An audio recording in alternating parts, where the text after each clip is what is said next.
Première épître à Timothée, chapitre 5. Ne réprimande pas rudement le vieillard, mais exhorte-le comme un père.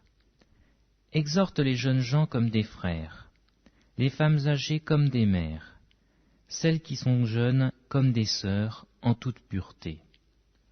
Honore les veuves, qui sont véritablement veuves. Si une veuve a des enfants ou des petits-enfants, qu'ils apprennent avant tout à exercer la piété envers leur propre famille, et à rendre à leurs parents ce qu'ils ont reçu d'eux, car cela est agréable à Dieu.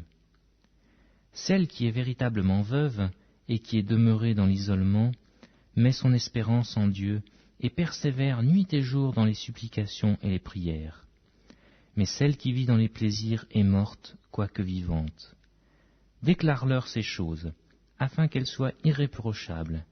Si quelqu'un n'a pas soin des siens, et principalement de ceux de sa famille, il a renié la foi, et il n'est pire qu'un infidèle. Qu'une veuve, pour être inscrite sur le rôle, n'ait pas moins de 60 ans, qu'elle ait été femme d'un seul mari, qu'elle soit recommandable par de bonnes œuvres, ayant élevé des enfants, exercé l'hospitalité, lavé les pieds des saints, secouru les malheureux, pratiqué toute espèce de bonne œuvre.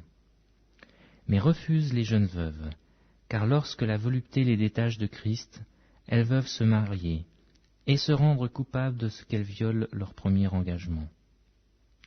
Avec cela, étant oisives, elles apprennent à aller de maison en maison, et non seulement elles sont oisives, mais encore causeuses et intrigantes, disant ce qu'il ne faut pas dire. Je veux donc que les jeunes se marient, qu'elles aient des enfants, qu'elles dirigent leur maison, qu'elles ne donnent à l'adversaire aucune occasion de médire, car déjà quelques-unes se sont détournées pour suivre Satan.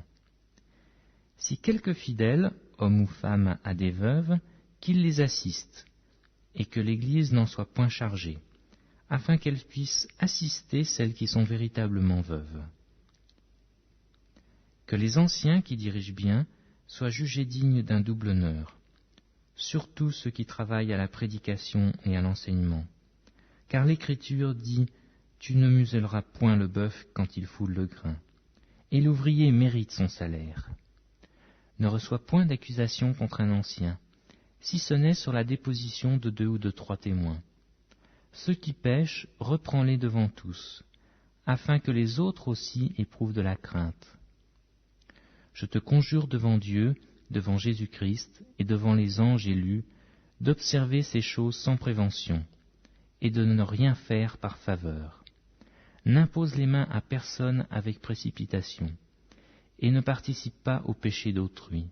Toi-même, conserve-toi pur. Ne continue pas à boire que de l'eau, mais fais usage d'un peu de vin, à cause de ton estomac, et de tes fréquentes indispositions.